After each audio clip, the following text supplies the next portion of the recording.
create my own, like Thanos Yep. did in Age of Ultron. Fine, I'll do it myself. I'll do it myself. Yeah. Because what's contrary to popular belief, man. If these people are always complaining about Indiegogo and Kickstarter having all these potential shadow banning limits on what you can actually do, and you come along, you go, you guys can just do it over here, and it'll be just directly for comic book people who are trying to actually fund their books. Yep. That way, you don't got to deal with bullshit. That's right. I wanted to make sure I gave you a huge kudos to that, because the reason why I think your idea is so pivotal for this scene. We need more ideas like that. The mainstream has all these things, these ideas and everything, and I think this scene needs that. So no, man, congratulations. Your idea, thank you, absolutely amazing, man, because we need more ideas like that here to make sure, it's similar like that, but it can be its own independent thing where if you're coming here just for that, you'll have that as an option. So, right. Well, a lot of the mainstream, quote unquote mainstream, these people that are considered mainstream, they don't have to come up with ideas like this. True. They don't have to. I mean, they've got the market pretty much, it's their right. As long as you are in lockstep with what they want, that's what you get. I'm a Gen Xer, man. I'm and a libertarian, so I'm like, screw it. I want to do it myself. I didn't like the fact that Indiegogo was taken. I call them the pink site and the green site. You've tightened that up there a little bit. I didn't like the idea that they were taking so much of our money. 5%, is what they're taking over there. And a lot of these guys are getting shadow banned. Heck, I was shadow banned for nothing.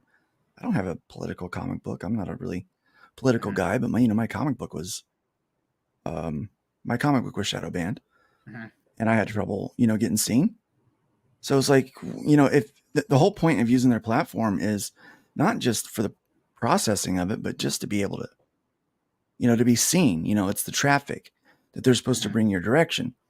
But I started doing some research. I started figuring out, well, if they're shadow banning me, I'm not getting any traffic from them. No one can find me.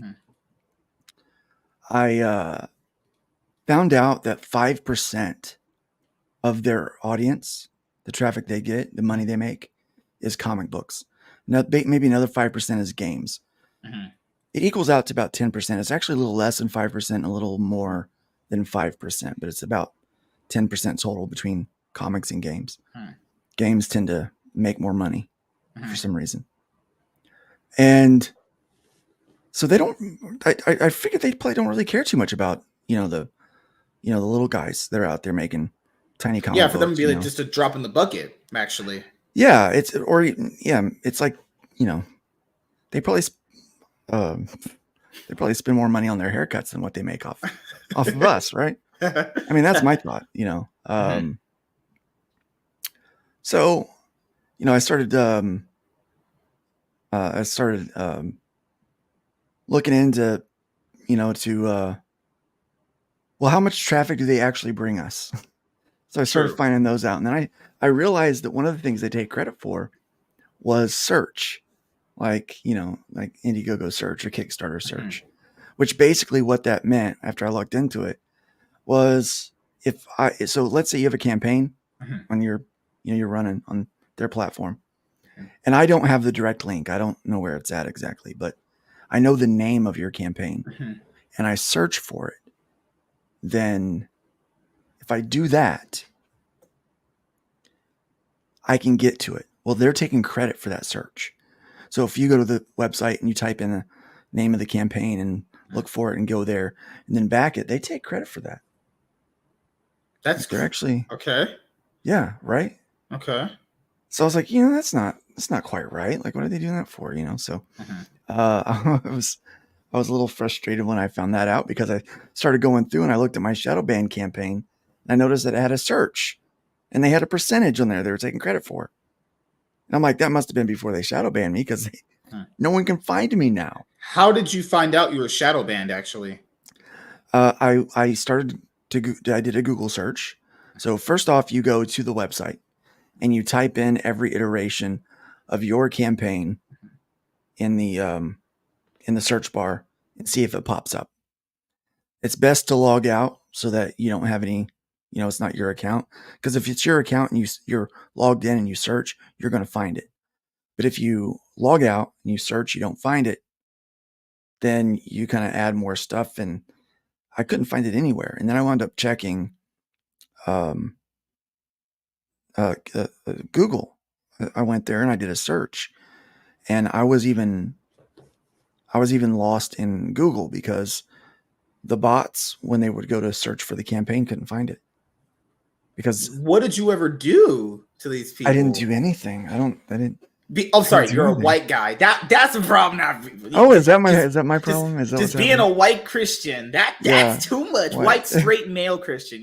Got to put all the check mark boxes. You check the boxes. I met my girlfriend's boyfriend. I mean, not my girlfriend. I met my daughter's. I met my daughter's. Man, that was a funny slip on it.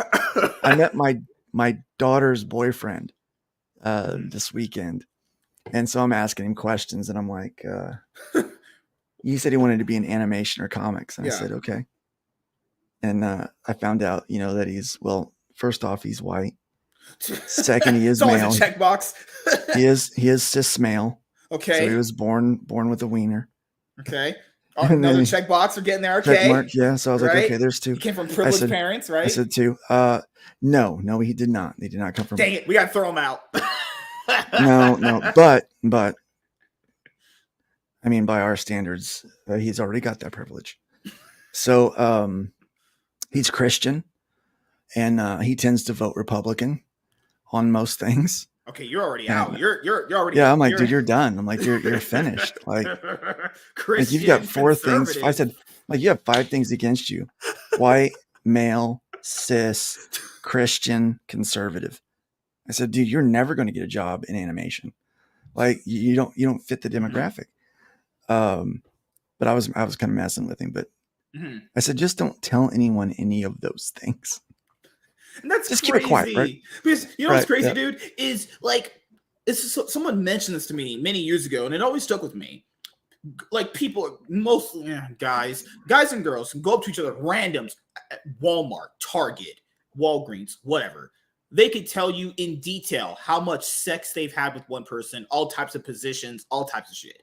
Right, the moment you tell someone who you voted for, oh hell no, burn it all down, friendship's over. Burn it all down. Yeah. Or if you tell them who you pray to. Yeah.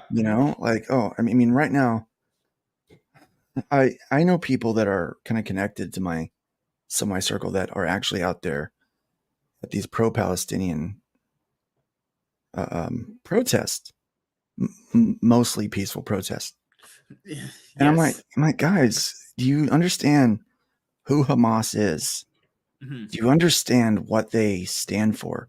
Mm-hmm. Do you understand they keep calling Israel colonizers? I'm like, do you realize that's their land? That's like, you can trace it back to biblical times. It's their land. Like, what's wrong with these people? I think people don't want to know.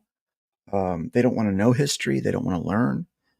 And I think if you tell them something that conflicts with their worldview, you become a bad guy. As opposed to what people may think, I am not a Republican. I was a registered Democrat until a few years ago. I'm now an independent voter. I'm a very strict libertarian with very strict libertarian values. What made you switch from being a Democrat to a libertarian? Well, when I realized that all of the stuff that I joined the Democratic Party for, everything that Bill Clinton said, all that stuff that he was saying back then in the day, right? Trump was saying everything, and they were saying that he was evil for it.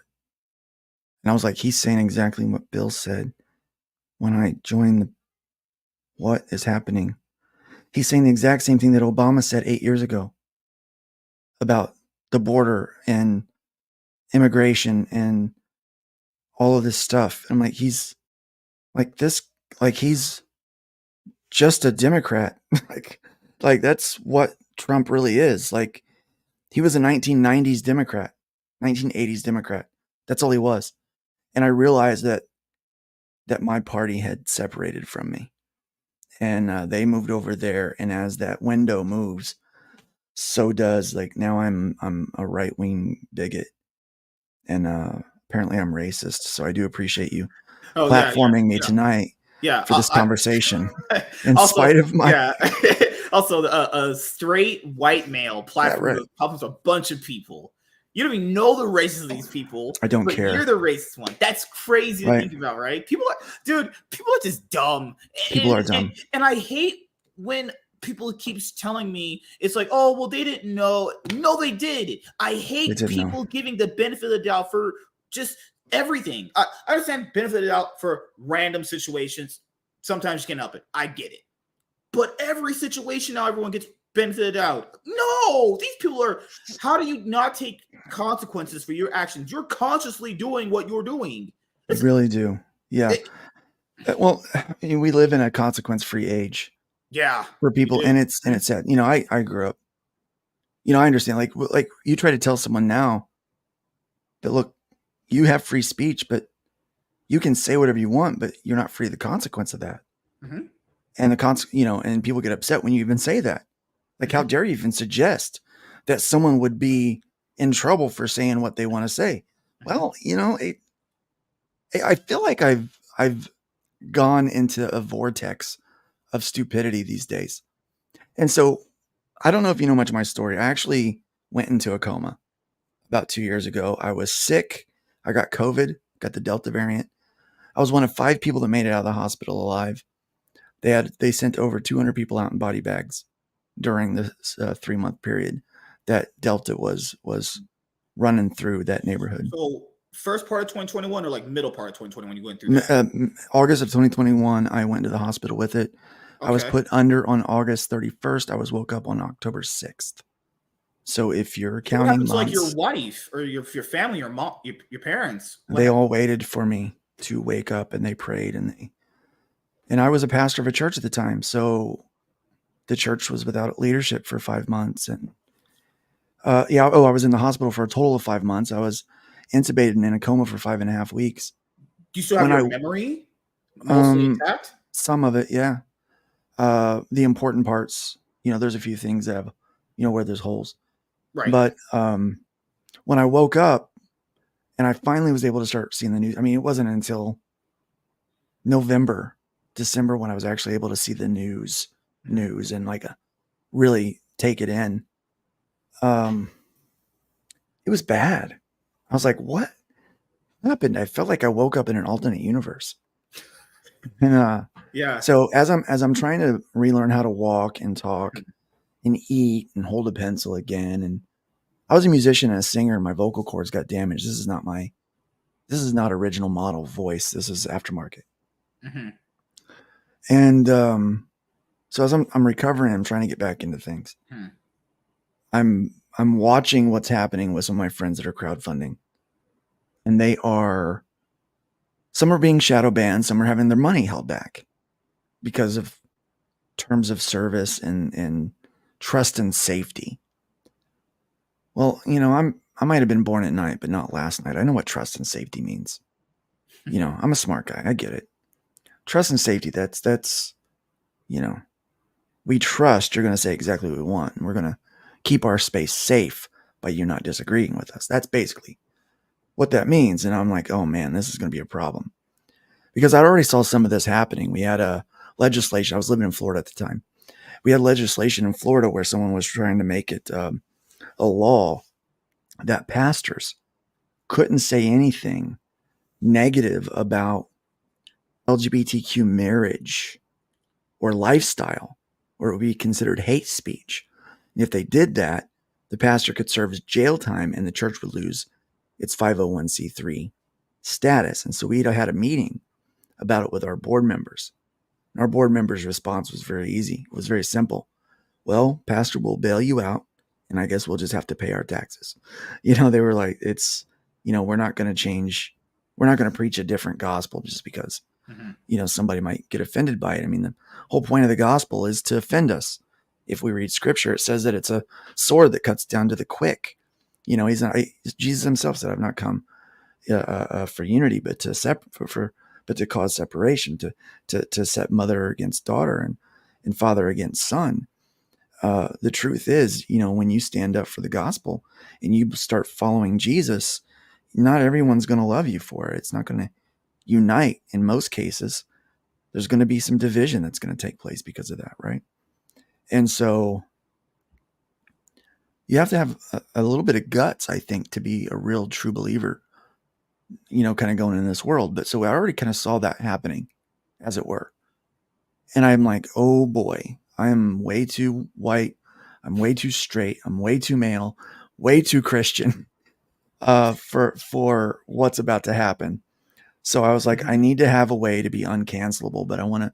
And so when I started this thing out, I started to just do it for me. It was basically just a lifeboat for myself, for myself and myself alone. So I want to ask you, because based off your traumatic experience you had 2 years back, most people would have just honestly, when they got, you said most of your memory back intact, minus some holes here and there, you got your life back. Most people would have just honestly, based off that traumatic experience, just give it up. How did you not give up?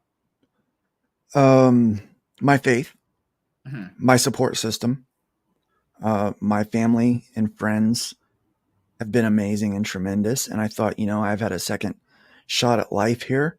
Why waste it? Let's go out and kick some ass and take some names and leave behind a legacy. Yeah. Let's leave a legacy. Let's do some awesome things. Let's try to bring as many people with us into the kingdom as we can when we go back. I mean, I was there.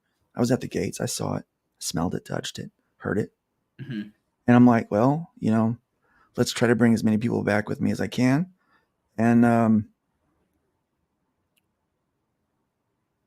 kind of fun, my comic fell in my lap. Like, I didn't set out to do it. Let's put it that way. I just wanted to make comics be left alone. That's really what I wanted to do. Because you grew up with comics, right? I did, man. I got my first comic when I was 5 years old. I remember 14 years old, standing at the comic book store, just wanting to, make a comic book and have a RPG with it. And, it's just all I wanted to do in the world. And I remember drawing pictures of the X-Men and sending them off to Marvel. And I mean, I just loved comic books. Still do. I still do. Yeah. A few days ago, I was thinking, I love this stuff just as much as I did when I first discovered it. It's just, people understand, a lot of people get very passionate about it if it's not as good as not just as once you remember, because not everything can be as peak as you remember it, but it's never it's fallen off a complete cliff now. That's where people are mad. It's not even remotely good as much as it used to be. And remotely is, I'm being very generous there too, actually. Woke Breaker cracks me up. Blame it on CERN. They opened a portal and swapped people with Oh, he cracks me up. So yeah, I think another reason. Let me say this: when we go back and read those old comic books, they're probably not as good as we remember, even the ones we really liked.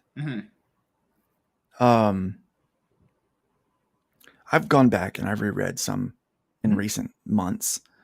They're not as good as what I remembered. I was like, oh, I thought that was way better than what it was. But it connected to a time in my life that was vitally important to me. That growing up period, these old 90s comics and stuff. I mean, don't get me wrong, they're good. They're a heck of a lot better than what's out there right now. Yeah. But they're, I think sometimes we do build up in our memory, like something that's might be better in our memory than what it really was. It's like having that old restaurant that you would go to back home in your later years. You've been gone for a while. You go back and you just can't wait to get that piece of pie or that sandwich that is just amazing. And then you taste it and you're like, wait, it's not as good as I thought it was. Did it get worse? Is it the same? I think as adults we get a little bit more jaded. Actually, I think we do. Yeah. I think this is something that I had to think about too, because people will do like those rankings of all those cartoon shows and stuff like that. Right. And yeah. I have a few of them that stand out as really, really good to me. But a lot of the people chose like Doug. I don't care for Doug. I thought Doug was trash. I didn't like Doug. Yeah. There's a lot of them people like, oh, this is so good. It's like, no, it was not. It wasn't even good then. But hey, right. Yeah.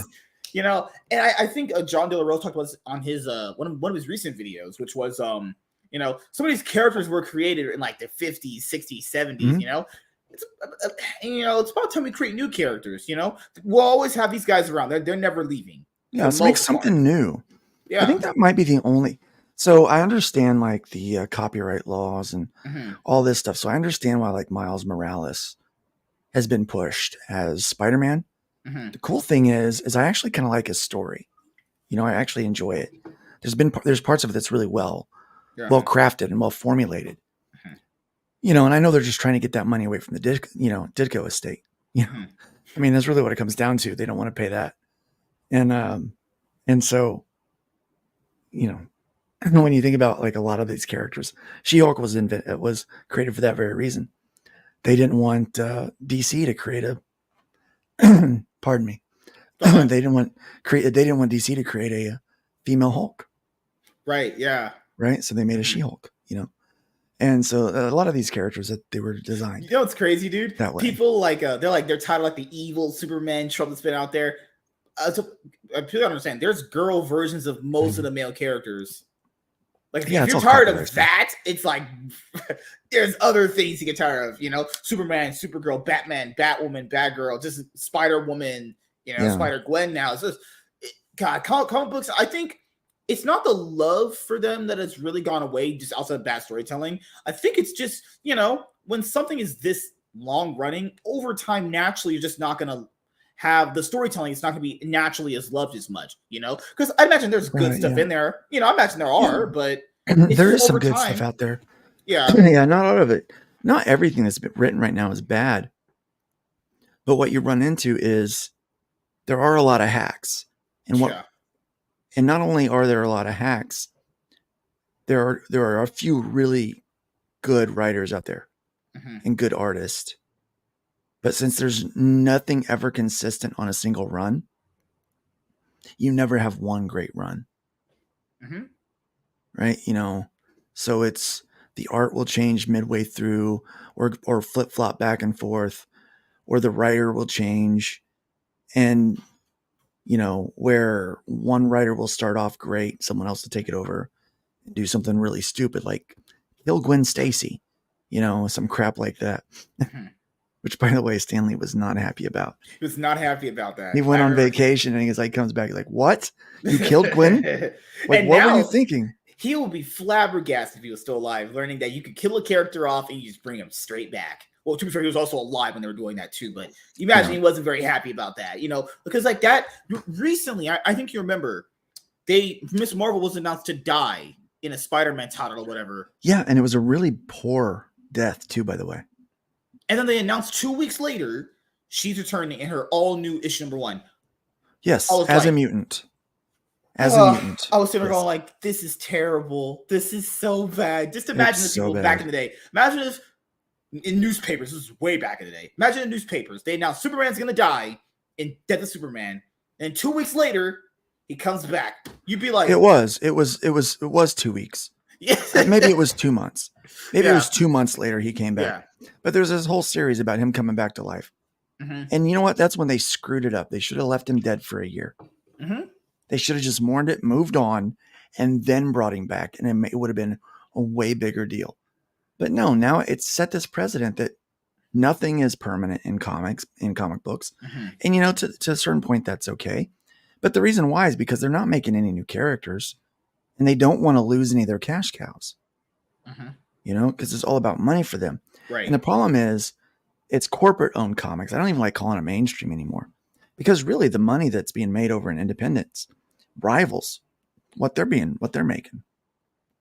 So I like to call it corporate owned comics and creator owned comics. Because as we know, BlackRock significantly had a major impact in funding a lot of these companies too. And when you say corporate, I think people need to really understand.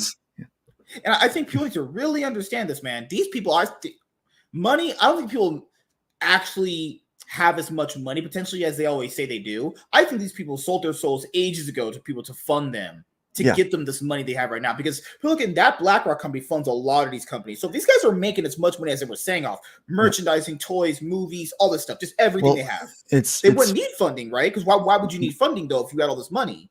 You know? Right, yeah. Yeah. Well, they owe money. It's a lot Yeah. of it, actually. They're it's like us, like the United States. We're living in debt. Yes. You know, heaven forbid China should ever come cash in, right? Yeah. Oh, thank God. Now, please. Yeah, like I like you know, speaking English. that's I really do too. Can't speak that Rapanese, you know. I've tried to speak Mandarin. I can't do it. Yeah. Yeah. Good Lord. I've We'd be tried. talking like a third grader level if we actually Like, I've tried. got no skills in that whatsoever. Oh, ESG God. scores. So speaking of ESG, so here's something funny that happened. Mhm. So South Park, which I love South Park, they equally Yes. make fun of everybody. And I watched the latest episode last night just for grins and giggles. Mhm. And you know, they're making Mr. Garrison, 2024. It's like, you just want to rally. They don't care about you, they just want to rally. And it's so funny. And they're doing this, they're making fun of the race and gender swapping Mhm. in their new event that Mhm. streams out in a couple days. Pandaverse. Oh yeah, I can't wait The to watch that. Pandaverse, That's right? Yeah, yeah. Well, Disney's freaking out, right? So they get their lawyers involved, and Comedy Central and the South Park guys, Matt and Trey, they're like, no, oh, you don't want us to put this one out? Okay, so we're gonna make a whole series about this now. So we're gonna do like multiple episodes about this, and we're even going to parody this conversation. Like we're going all out here. And I'm like, man, these guys they're exactly like, they're my heart. I love that so much. But it freaks them out because they don't. And one of the things they said is like, we don't want you to hurt our ESG score. Mhm. Who freaking cares?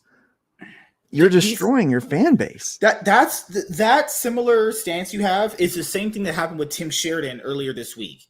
Everyone and that's in your live chat already knows this, so I'm not gonna go over the story. But how does someone not look at that and go, "This is everything wrong with modern comic books"? Literally, what he did is everything wrong. Yeah. Then in said video, basically, he gave the whole. This is what I learned. This is the saying that I learned back in the day. While I watched like cop shows. The jig is up. He gave the whole. He gave it up. In one of the things that he said, because Telepathic Bunny was here on that show too. He said we need to show these big corporations that there is a audience for authentic stories based around LGBTQ. That's exactly what he said. So that proves two things. One, there's not an audience for that, as we all been saying for years. Right. So that's already proven point number one. Number two, there is an audience, but it's not very big. Right. It's about 2% of the population. And then number two is, wait a minute. So they managed to basically shit on everything that they stand for, all this bullshit. And then the writers are somehow gaslighting themselves to basically write stories to convince them that there's stories for these people, even though he literally said in his public video, we still have to convince them. If there's a big audience for people, why do they still convince them? There's a big audience. You won. I will make those books if there's an audience that will buy them. I'll go on record and be like, hey, if there was a big audience for that, I'll be like, okay, I'm wrong. You were right. I can admit when I'm wrong. But I've already established that I'm a libertarian. Yeah. I love capitalism. Okay. Mm-hmm. If there was a market for it, I would exploit the market. I would. Right. Yeah. And then people don't understand how important that video was to show everything. One, it proves how bad stuff has gotten. It also proves that, wait a minute. So even DC and Marvel themselves don't value stories based on those people, or don't really think there's an audience there. Because why do their current writers have to prove it's there still? This has been going on for many years at this point. So this is all just so messed up. And then it's crazy how someone like him will try to point it off on Instaphobes and all that stuff, right? When it's like, hey, people he tries to like Comicsgate and indie comments, and it's like, well, people in this space don't have to prove anything other than to like their audience that they can actually make a good story. You're trying to prove to major corporations that, there are stories based around this group of people. But by what he said just defeats and counteracts all the points he made.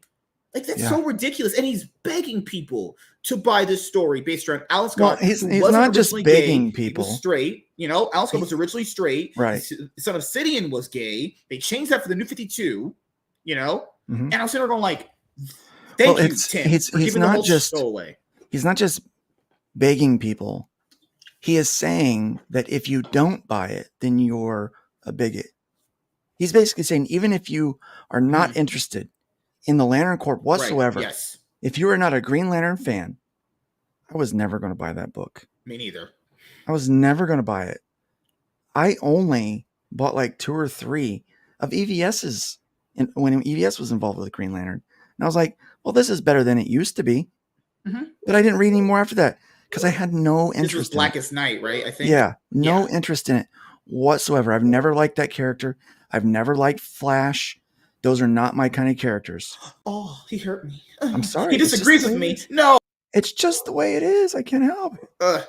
He disagreed. Now you gotta leave. I was like, I can't help it. It's just the way it is. And so I was never going to buy that book. Mm-hmm. Never going to happen. But now he said, well, you know, if you don't buy it, then you're a bigot. You're a bad person. Yeah. Well, and that's the thing, though. If I'm worried about what people think of me, right? If I'm worried about what people think of me, what am I going to do? Am I going to go buy it? It's like, oh, well, I don't want people to think that I'm Comicsgate, so I better go buy the book. And I love how he mentioned to people, oh, well, no one's going to really see this. So one guy named Jada, who's completely just the biggest moron on this planet, was going back and forth with him. And then they came to this like general consensus that not a lot of people are going to see this video. And I'm thinking to myself, Tim, you don't even know the internet. People are going to do bigger channels are going to do multiple commentary videos on your video. There will be a lot of people that will see that. A lot of people are going to see that video. This is not back in the day when people used to do that, and that wouldn't really pass off very well. They knew that a lot of people were going to see it. They were. I have no idea what's got my. I apologize for that. That's fine. Something's got my dog really worked up. So who knows what it might be. But no, they knew. They knew exactly what they were doing, and unfortunately, you know, the internet age, we can't help but involve ourselves in the drama. So we all do commentaries on it, and we all make our videos hoping that we're going to get some likes and watches and some subs and, you know, thumbs up here or there, some attaboys. Quite honestly, that's why I've not talked about any of it, because number one, I find it incredibly boring. Number two, I don't find it very productive to do videos about that stuff. You know, we do our news thing on Thursday morning. We'll talk about it a little bit on Thursday morning. But for the most part, we're going to talk about what's going on in the industry, what's affecting the comic book stores and distribution, and how indie is going to get a piece of the pie. Like, that's really all we always talk about. How do we get a piece of the pie? And that's why I created the Lifeboat of Fun My Comic for myself. And Bunny, who's in the chat, was actually one of the people that talked me into sharing it with everyone else. My problem was never sharing it. My problem was everyone else. I guess if that makes sense. I want to ask you this too, because you've been on Twitter very open about this, and tweets have been getting a lot of traction for it, which is you don't find value in making videos about that because in your mind, you already know what they think anyway. And I agree too. And I was like, people, we've known this for a long time. He didn't have to make this video for us to know this. You know, that all he did was just basically confirm all these people were right. Now that you know you're right, there's really not. He much just more said to the talk quiet about. part out loud. Yeah, you know. Yeah, like we already knew he thought that way. Like we already know that's what they were. What it is they're now to the point of desperation to where they have to say the part that they didn't want to say before. True. Yeah. That's how broke they are. I mean, these people are doing GoFundMe. I'll give you guys an example. Pay their rent. When you go to Walmart or Target, or whatever, where you're at, do you see stacks of toys from this Marvel, from MCU Phase 4, like Black Panther Shuri toys, Shang-Chi, Eternals, Ahsoka toys? There's just stacks of this stuff out there. So think of it like this way, people. So that example also works for comic books. Do you guys really think people are buying Astonishing Iceman? No, there's stacks of them on racks that are collecting dust. No, they're not stacks on racks. They're sitting in bargain bin box is Yes. what they're doing. Which I'll tell you, myself, yes. I go to Walmart and I don't see any of those characters that you're talking about, but when I go to Ollie's, I do. Yeah, there's stacks, or sorry, all these can work too, where you Yeah. stacks of stuff, and Where no one they're cares about. marked down. They're marked down. They're like $3.99. Yeah, they were $20. Now you can get it for $4, and no one still wants to buy it. Yeah, and that's the thing, dude. No one still wants it. The same thing that happens with Ollie's. Same thing happens with characters like Iceman, who's now gay straight before Alan Scott. Other characters, you have like people store owners who put out stacks of these books. Them shits are full then, and they're full now, probably. Actually, I feel like Kurt Cobain might have been a prophet because he had that song. What else could I say? Everyone was gay. I'm like, you know what? He was onto something. He knew what was happening. Because I also wanted to ask you this too, which was you created From My Comic, yes. and it's gotten a lot of traction within the scene. What do you think significantly holds back someone from not getting funding for their book? Because now there would be no excuse. Now you have your alternative that can just bring people over. Being lazy. Mm-hmm. Being lazy, not being likable, and not planning things out, man. I'm telling you, it's and some people aren't lazy. Okay, so lazy can be a cause.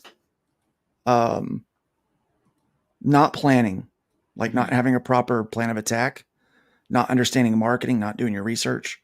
That's probably the biggest one. And honestly, not being likable. Okay. That's also maybe part of it too. Dynamics might have, it has a little bit to do with it. A little bit to do with but it. I mean, you still have people that are funding and making money. They're still doing, I mean, we're seeing people do it right now in From My Comic. Yeah. Right? So people say, well, people are without money. Let's just say that. People will inherently come off poor, but they'll have money. It's right. Equivalent of if I had money, I'm going to dress the same even though I have money. I'm going to spend money on the things that I want to, whether I, and it's, I'm doomed. The important things, yeah.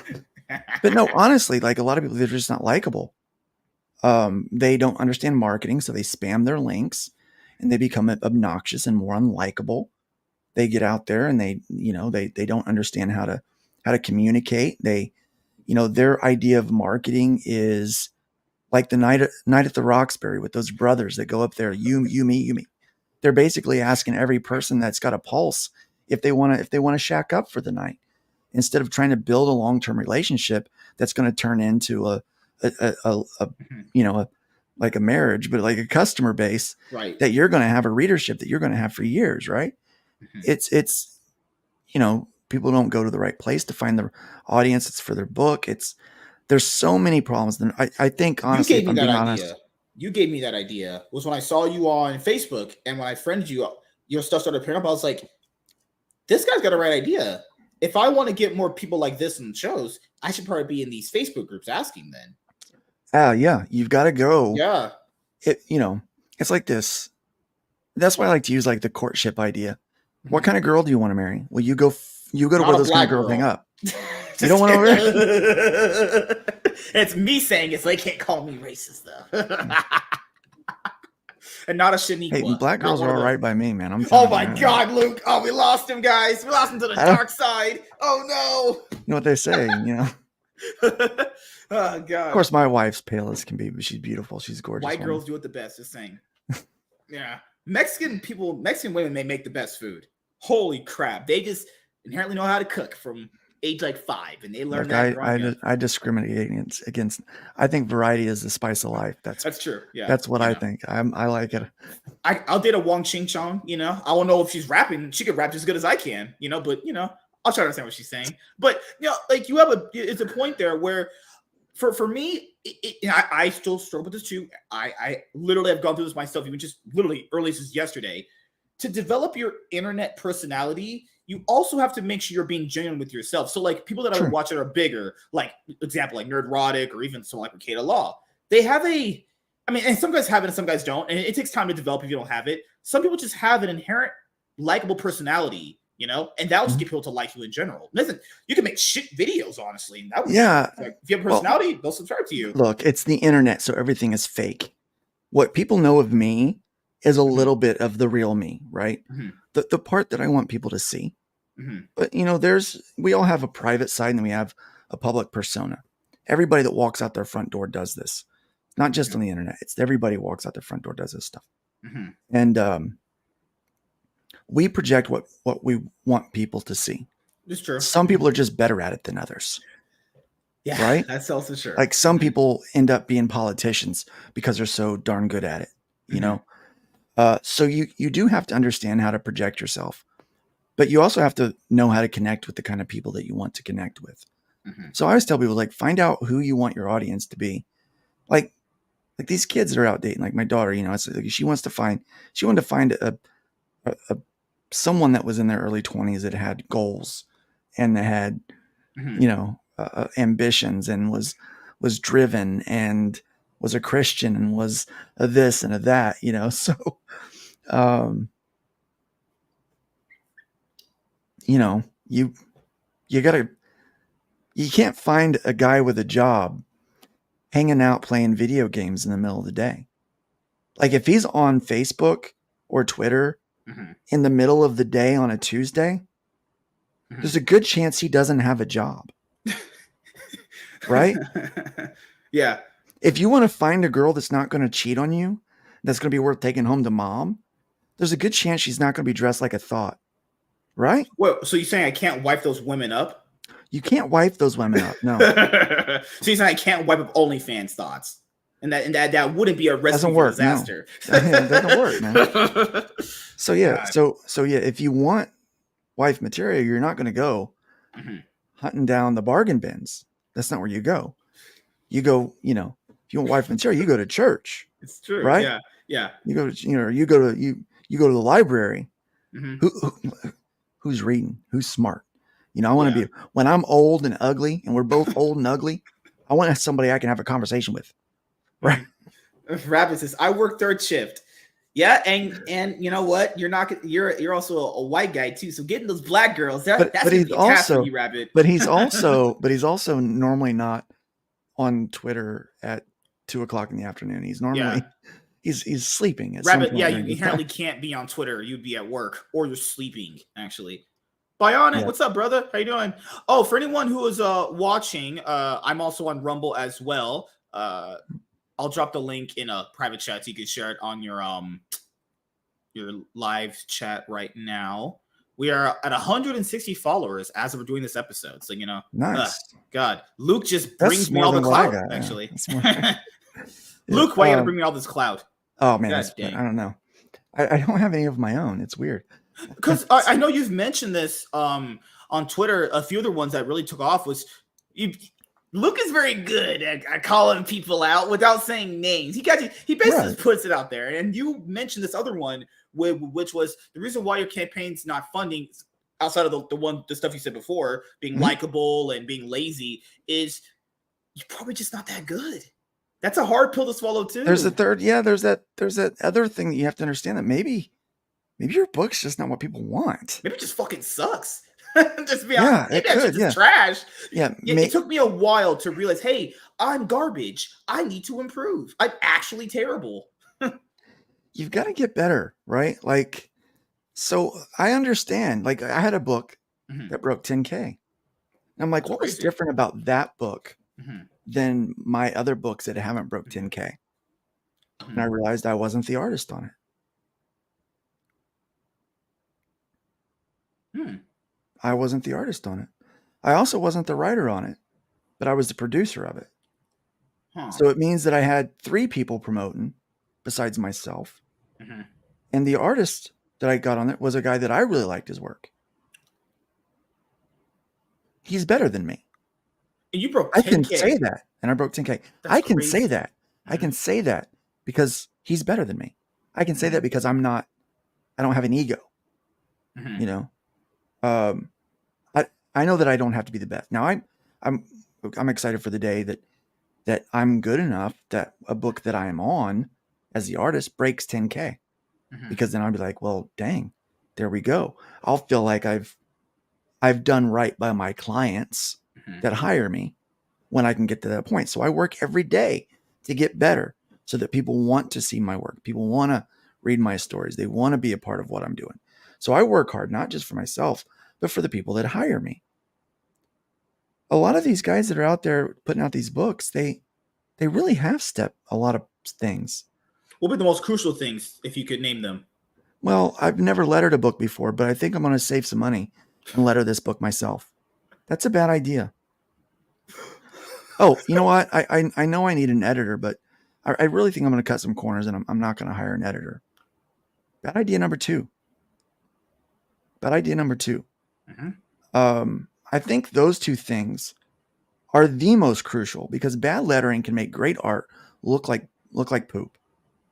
I also think that an unedited book leaves a lot on the table, which it doesn't matter how good the art is, it doesn't matter how good the lettering is. If the story's crap, then you're going to end up with just a polished turd, and no one's really going to want a number 2, right? Because your book is number 2.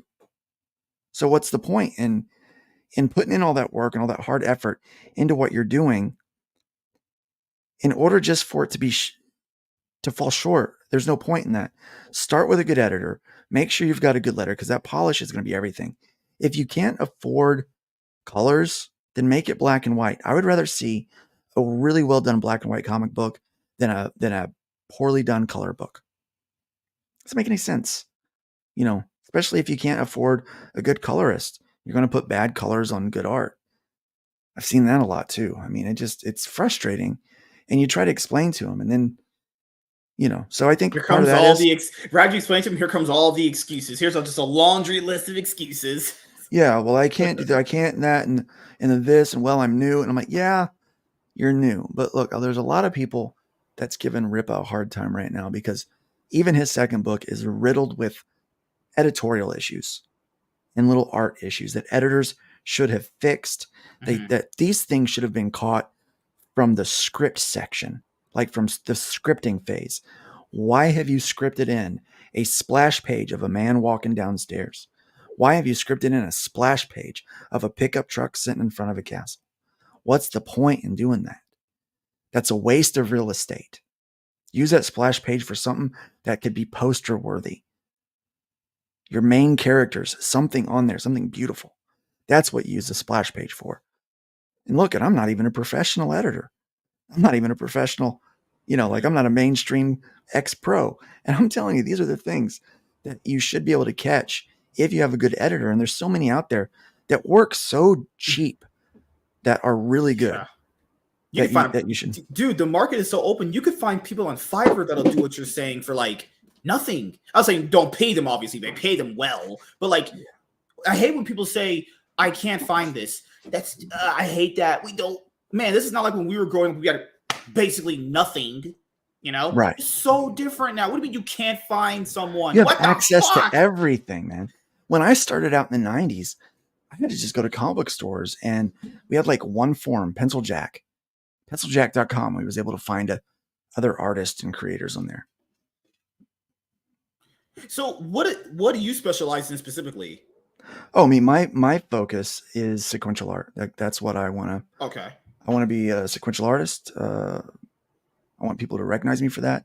I've done covers and I can do colors and letters and all that good stuff. In fact, can you draw a cover for me of like I'm good looking and I'm shirtless? Absolutely, man. Yeah, we getting the ladies like this. Yeah. We can make you hot. Holy shit.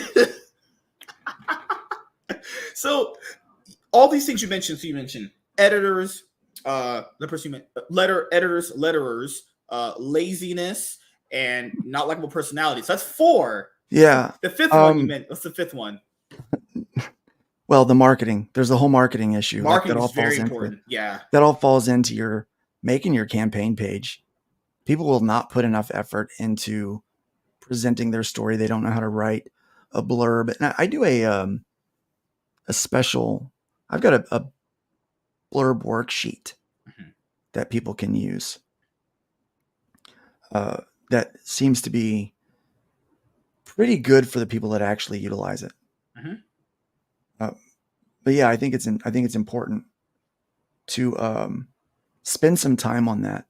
I'll see people that will make a campaign and launch it without letting anyone know about it.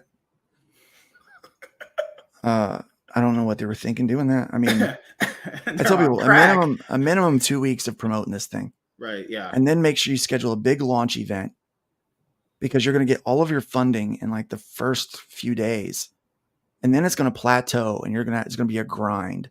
Yeah. And every day you're going to think that you suck and that you're a failure and that you're the worst and that you should just What did I do quit. to you, man? Oh my God. What did I do? Yeah, right. I mean, that's what you're going to think, right? Yeah. And then like the last week, things are going to pick up and you're going to be like, okay, well, maybe I'm awesome again. And then at the end of it, you're going to have what I call the post-campaign depression, where you're no longer campaigning and you're like, what is my life all for anymore? And then you run into this where it's like, now I've got to fulfill, and you have crippling anxiety that starts in your nutsack and goes all the way up to your throat, and you can't sleep and you can't think and you Maybe can't. you might have hemorrhoids. Right. I mean, I'm just going to name off everything that is. Yeah.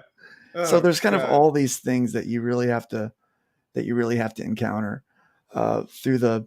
No, because that through the happens process. with dude. It happens with like YouTube as well. It happens where like people will have all these expectations and stuff like that, and you have there's this, as you said before, this is huge underlying layer of a lot of this stuff that people just don't see or understand. And then that, I think that's part of growing, is understanding all this stuff, you know, and then try to work that into how you are as a personality, you know. Yep.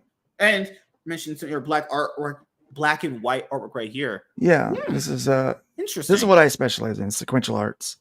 Sequential art. This is my. You gotta show me how to do what I Photoshop better, love. man. I am basic. Well, at this it. this is not Photoshop. This is Your Clip actual Studio. art, right? Yeah, no, this is Clip Studio. I start in Clip Okay. Studio, and Okay. I just draw on a tablet. I do have some other stuff that is traditional, but I mostly do this. This is my stuff, you know. So yeah, I like it. This is what I try to spend most of my time working on and trying to get better at, because it's hard. Okay, so since you do this, I'll ask you this: when you're going like panel to panel, page by page like that, how do you let's say make your art stand out? Because everyone's gonna have like the same way they do theirs to a certain extent, you know? Because I know you talked about like people's campaigns kind of like being similar in a lot of areas, so they don't like stand out. How would you make your stuff stand out then? Well, I think the art will make it stand out. Just there's a lot of ways to do it, really. I like to do. Let me see. Since I'm sharing my entire screen, I like the dimensions actually on that, because you can tell from your dimensions like that what is going on the page too. And I think that's another big issue with people too, is like sometimes the first cover pages that they put out on their campaign, you can't really tell what's going on, honestly. Yeah. Like yours right there, I can clearly see characters are going to be getting into motion for something in multiple different areas of, you know, or battle scene potentially, or, you know. So this is a campaign that we're working on that's going to be launching on the 9th. That cover art looks absolutely amazing. It is, right? So I wrote this story years ago. Oh, it's garbage then. No, it's trash. It's garbage, Hate it. yeah, it's garbage. So I wrote this story, man, it's been years ago. 2019, maybe 2018.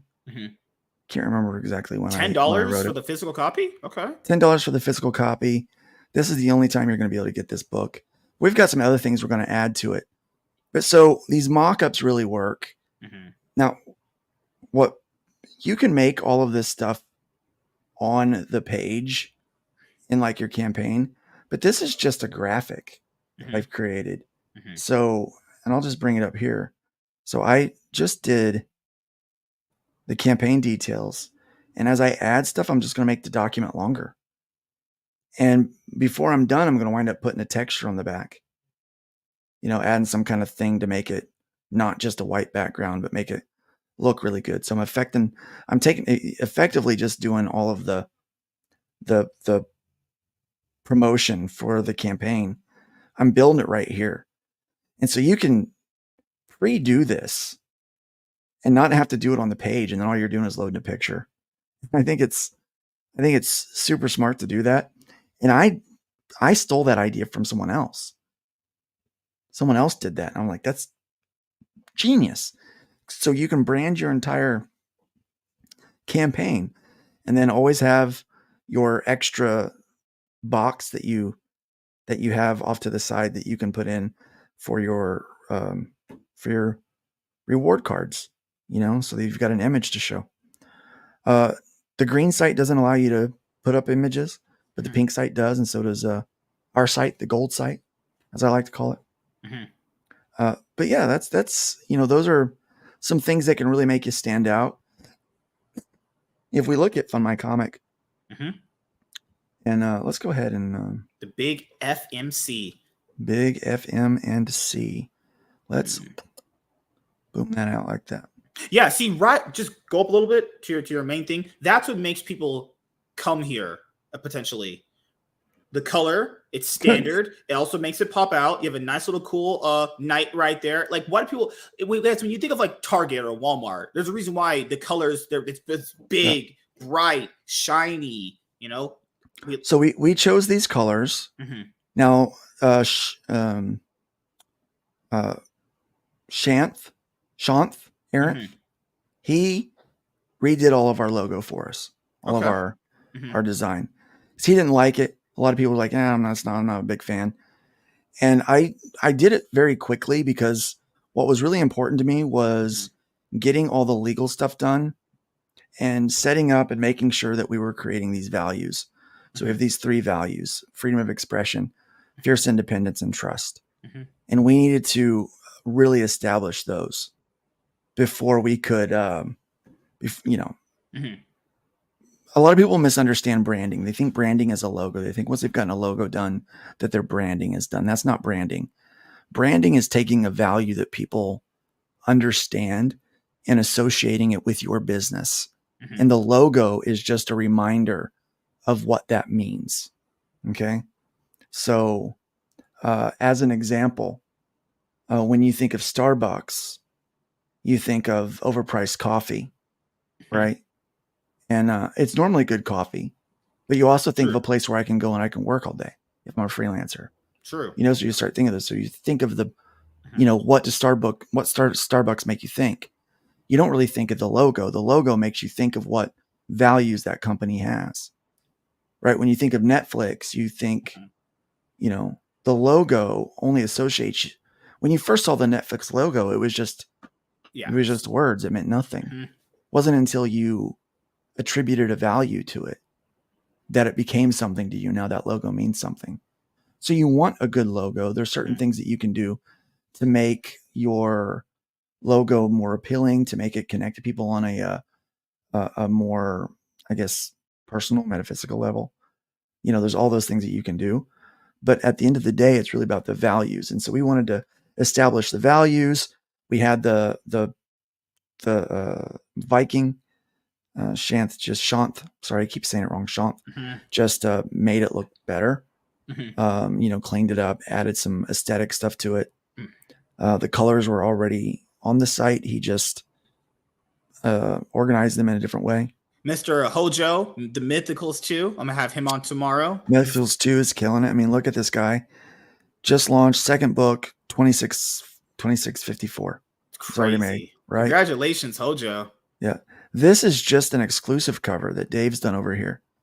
And Perfect so I've seen that guy. He's the alien mask guy, right? With the white, small-eyed alien mask guy. No. Yeah, that one. Oh, this one. Okay, yeah. I remember. Yeah. That just looks amazing. Holy doesn't crap. It? And so here's a very simple campaign, but this stands out, right? It does. So I always say, always start out with an amazing cover with your best piece of art. There's not a lot of words, right? It goes in and gives a very detailed description. It's a 32-page full color action adventure superhero comic book. That's what I need to know about it. That's right. It. Yeah. There's a couple of other details going on. I see this awesome art and finished pages. Finished pages go a long way. When you see this, you're like, okay, that's amazing. I think the thing that's going to make you stand out is showing off what you've got. That looks so good. That goes titties.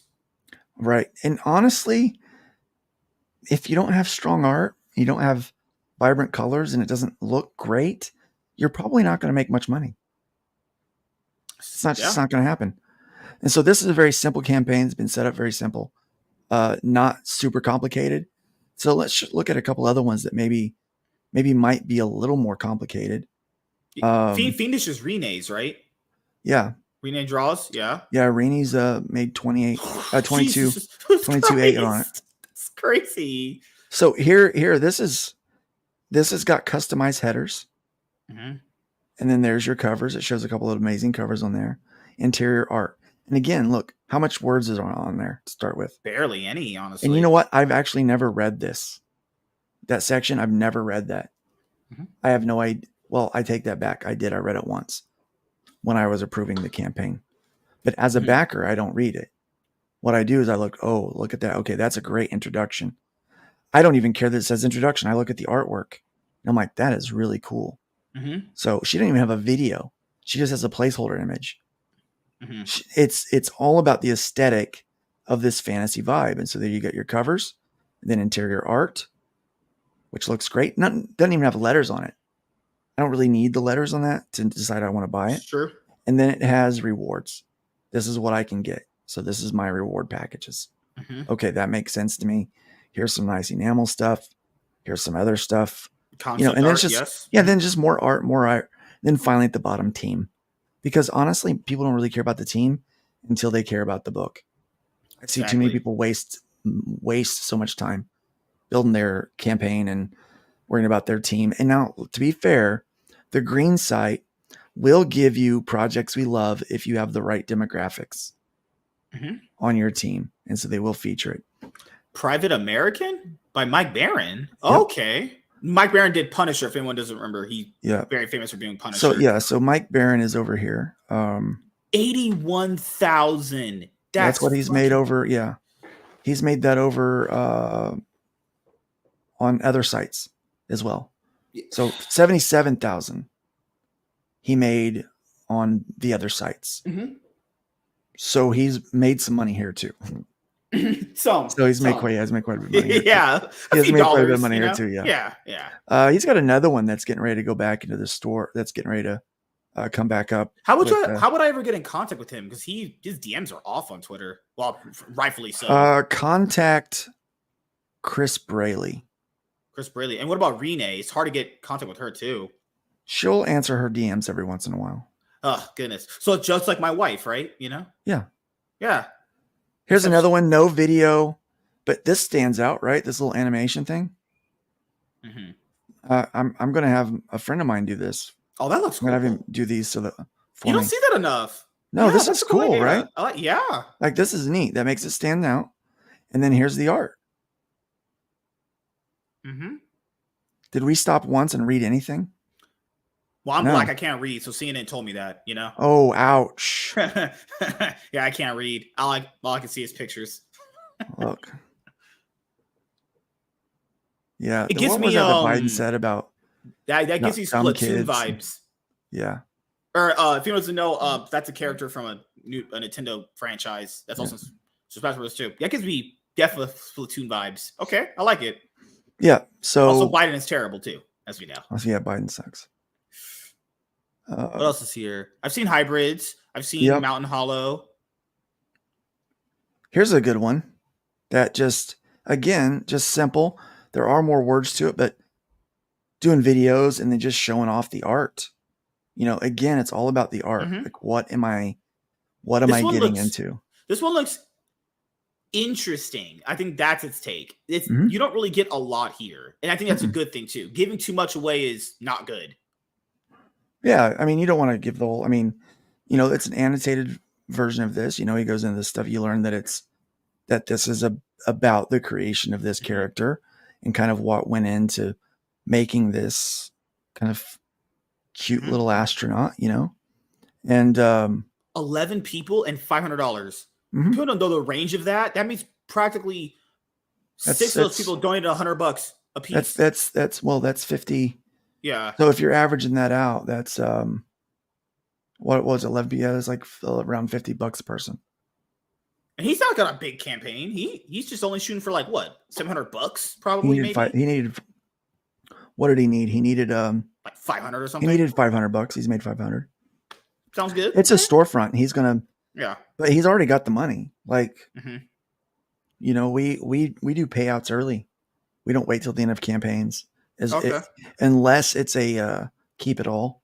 I mean, an all or nothing, Let's where it's see not what going he to thinks process. about AR13L. So what's that one? Oh, AR13L. Oh, the girl with the big titties. So this one has a video. Check this out. 45 seconds. 45 seconds, 50 seconds. That's as long as you need. Mm-hmm. Mm-hmm. Very simple. Yep. Okay. Oh, it's a play off Little Mermaid. I can see it. Okay. Mm-hmm.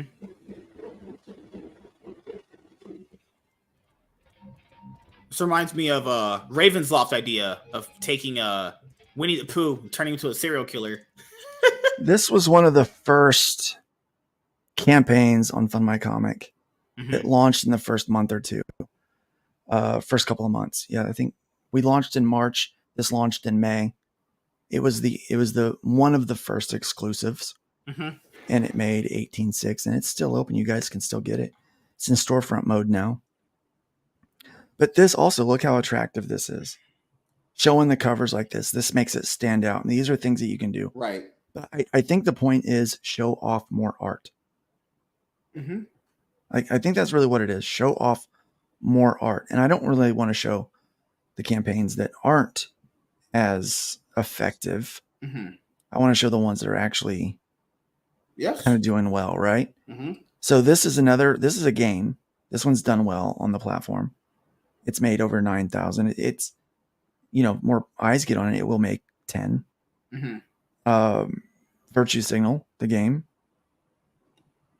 Okay. Funny parody Like it. that kind of makes fun of SJWs and deplorables. It gets them both. What's funny is I think the Oracle of Austin looks like a character Trash Man. I think it looks a little bit like Trash Man there. But yeah, so and there's also National People's Congress is in there. So it's this guy's been banned off of places. But look, all of his imagery looks really nice. Mm-hmm. Clean graphics, nice mock-ups. See, and this is the thing I like that you did. A guy like this can pull in like almost 10K. They're like, nah, don't need you. What the fuck? Yeah. Well, let's look at a couple that. Here's the first campaign to break 10K. Let's go find Wise of Heart.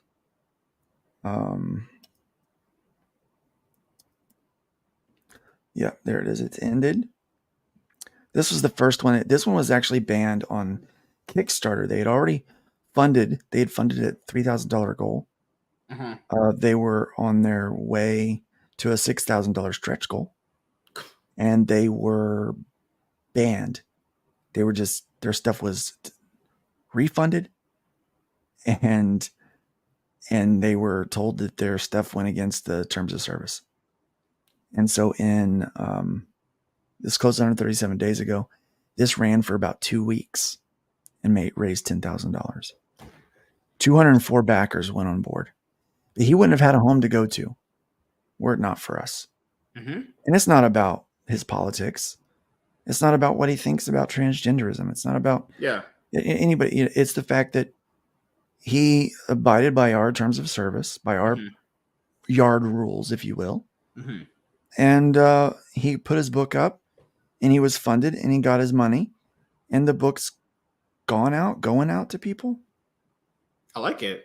Yeah. So, there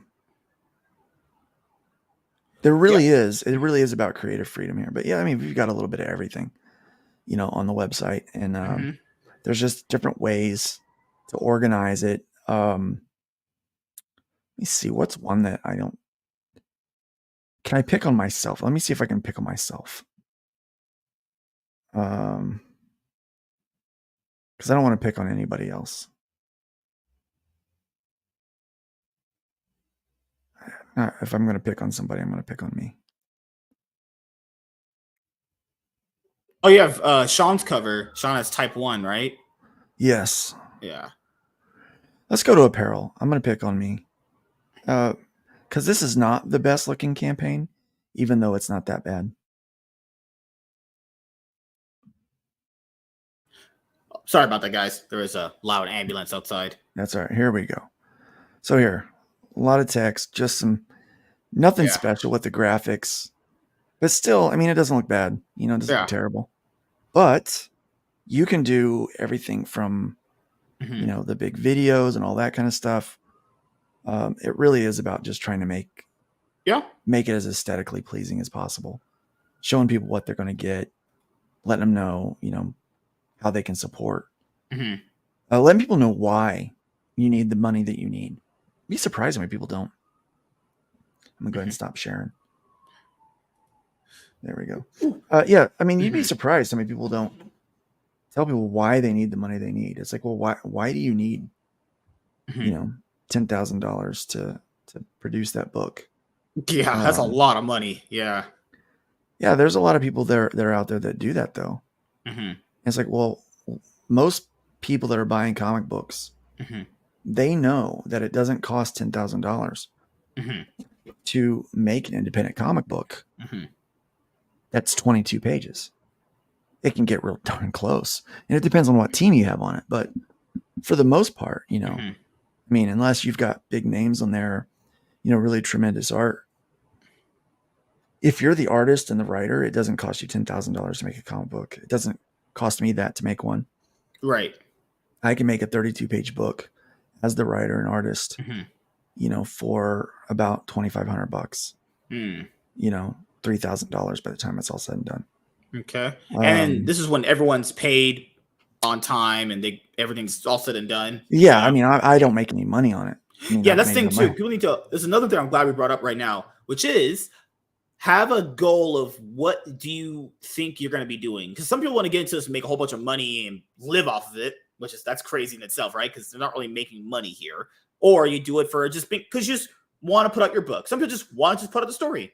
The results may vary, you know, but people should kind of understand which lane you're in or what lane you potentially want to be in, because going in, doing things like you said before and getting the results you're probably going to get is going to make you go, you just be really confused, you know? So rather than not be really confused, understand what do you want to do? Do you want, and how much you want to put into it, or just test the waters. You know, there's a saying with swimming, you know, what's the saying with swimming? God, it's the same with, or testing the waters, as you say. Yeah. Just test the waters.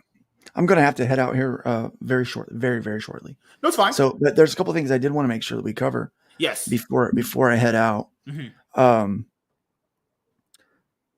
So I intended to keep this for myself, but we decided to share it with everyone because there was a need, and there was a need for it.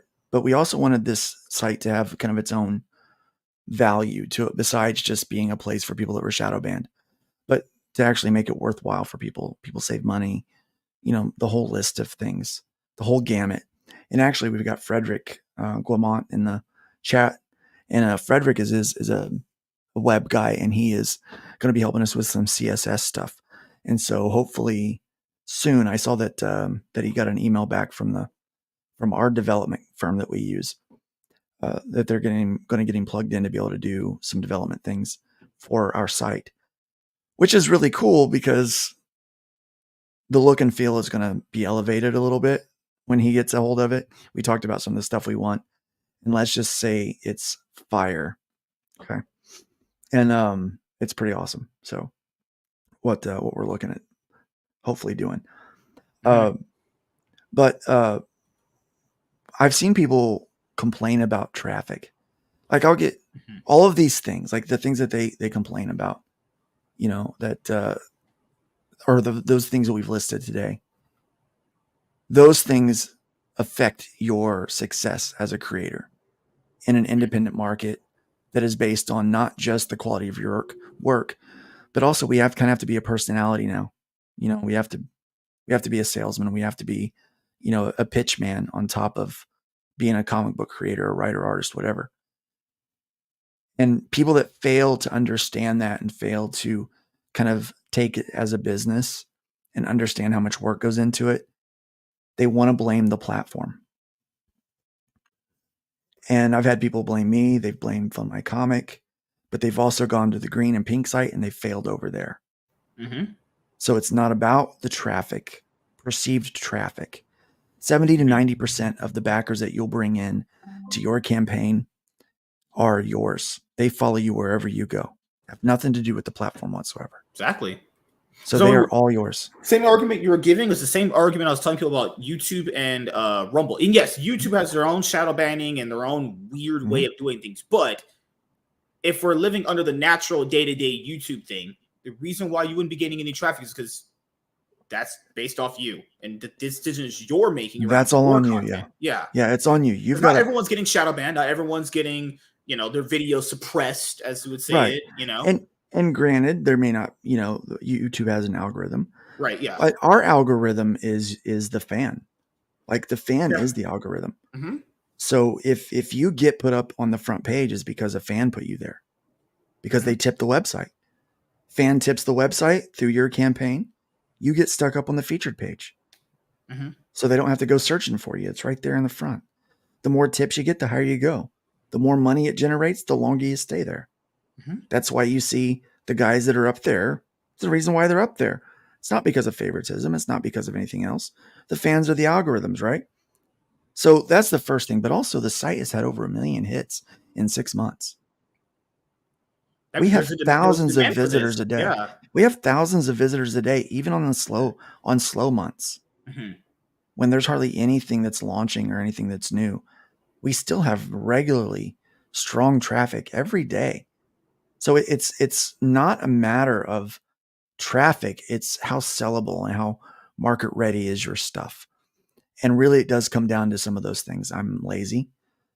And let me pick on Hojo for a minute. You do have to come to, this guy proved it. He proved what you can do. If you say, this is a priority for me, so I'm going to do whatever it takes to be successful, even if it means if I miss out on sleep, certain recreational things that I want to do, and heaven forbid, even some family time. I don't advocate for neglecting family at all.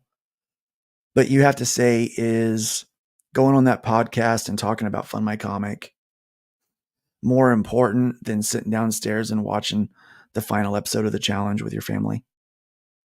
Which is more important?